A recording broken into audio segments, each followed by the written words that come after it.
Excuse me. All right, continuing. All these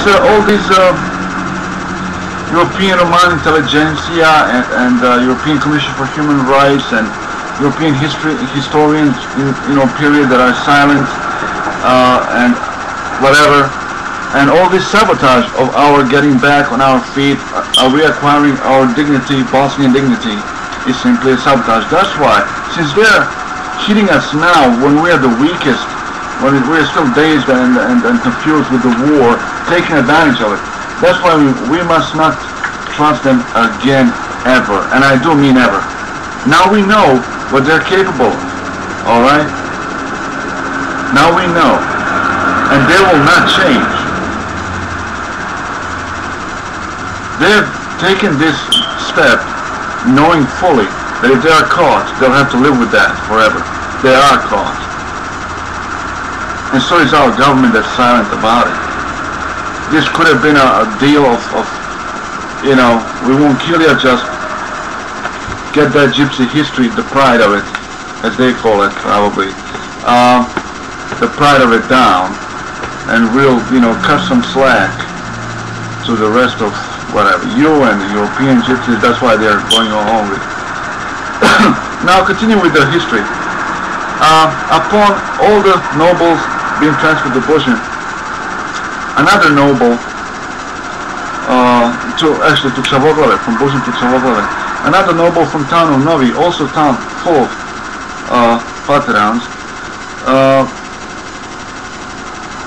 transfers into the town of Kozice, Gradanović, in order to help them financially. Once under Ottoman, once the guys finally came and helped us out, protect the nobles, but only after the nobles were down. There was a lot of betrayal going on. Turkey was in league with Vatican. Vatican controlled what Croatia will do. It always has and still does. So that's what's going on. And Gradanović came from Grad Novi, and that's why he took that last name, to put it, so we know where he came from. Town of Bosansko Grahovo was formed. I mean, they were all villages, and so that they can help Čavoglave. I mean, today Čavoglave people, they don't know where they're from. When I was listening to that boy in Čavoglave, they're yelling like Zadom Spremni. This is like Ustaše who killed so many of us during the World War II. It tells me that they don't know who they are. And when you listen to this song, you can hear the accent of ours. You know what I'm saying? And it's adorable. I mean, but they just don't know, and the history is not being told. But at any rate, once the Ottomans finally arrived, when they saw it will not fall, when all those towns were there, they were simply put there in a shape of triangle for the purpose of Bosnian Janissars. When they opened it, they were like all of the three continents fighting for Ottoman Empire, having to fight because they were kidnapped as kids and just, but they were taken away from their families, I don't know how to, blood tax or something. And when they open the map and they see the country, and it's like Ottoman Empire is until here, but why is it here like Bosanski, and they see all those villages go like, oh man, let's go home. Because only then can they see. I mean, it was a postcard that took 50 years in making or something, just to let them know we need help. There is something going on here. And it remains untold in history. I don't know. But once they came, and so that we would, Turkish always knew who we are. All right, they always knew. They always played them. They didn't know who we are. That's why every idea, oh, that's but gypsies in Balkani. You know what I'm saying? But once they came, they started shoving us. Bosanski Brod, Bosanski Shamac. We always, took the name Bosanski so that in the future we can just look at the map and see the movement. All right, and moving on, just jumping ahead. I wanted to say this, the Muslims who are living now in that area and everything, that was history, alright? It wasn't, they didn't take over from us or take the land from us, whatever. it was all Ottoman Empire thing going on. And it is not our holy land. Bosna entire is our holy land if we're going to go like that. But we cannot lay claim in any way because everybody pinched in when they could. And Ottoman Empire made sure that the youth and the able ones are not around when they do their politics. It was always like they continued politics of Baghdad, and you know, it's like destroy the Zaws, then destroy them there. Meanwhile, the British are stealing the history. But let me get to explain how the King Arthur. All right, we as the reason we were given the honor to build that fortress because we built another one. It was in the shape of horse. All right. I forgot the name of the town. Where is it? It wasn't like standing, but it was like laying down horse, and you could see only 2 legs, not 4, because when you're not overlapping 2 legs and everything. And I think it was 2-story castle, and I just want you to imagine there was no such monument built before or since. All right, I don't know its true name. That's why I call it horse castle.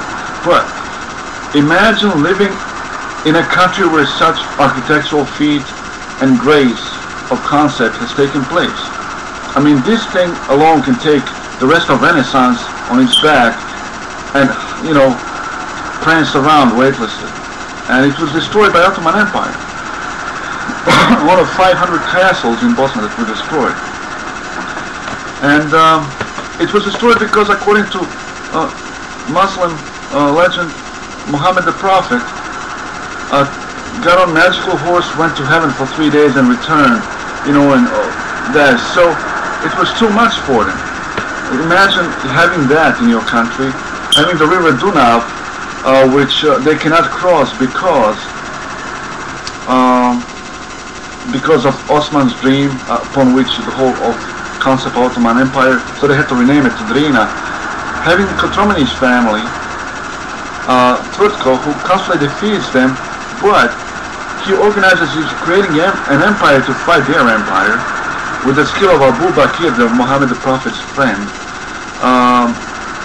and he organizes that whole area that he united against Ottoman Empire, economically, militarily, and diplomatically. And he wears a double crown.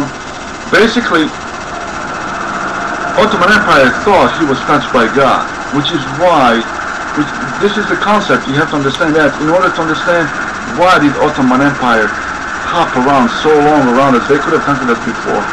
Why did they keep on continuing trying to reinstall anybody from Kotromani's family back on the throne after they have conquered? Why did they kidnap children? Katarina and Sigismund.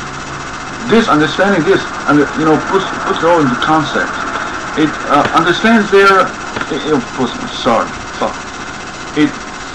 puts into perspective their anger with us not wanting to be conquered. Like they thought we should be honored to have been conquered by them. When they looked up to Europe, they looked up to Bosna. I mean, the frame of Bosna and Tvrtko's kingdom was the frame onto which Yugoslavia was made, and then now European Union. I mean, it's the same concept, and it was unseen before that in such a way in Europe. And when Ottoman Empire looked up to Europe, they looked up to Bosnia. When they looked up to Middle East, geographically they own both continents. They looked up to Mecca, so they had to conquer both. They saw beauty here, and they went to conquer the source of beauty, countries that hold them. It's like very Oedipus of them. They wanted to hold the beauty to themselves, but destroy those who created the beauty. Like Oedipus complex, I don't know if I phrased it right, but I think that's what's going on. And this is the understanding. This is all what's going on in there, and you understand. If you will approach with it psychologically and intellectually, logically, you'll understand the concept of why and how Ottoman Empire did give us special privileges as a conquered country.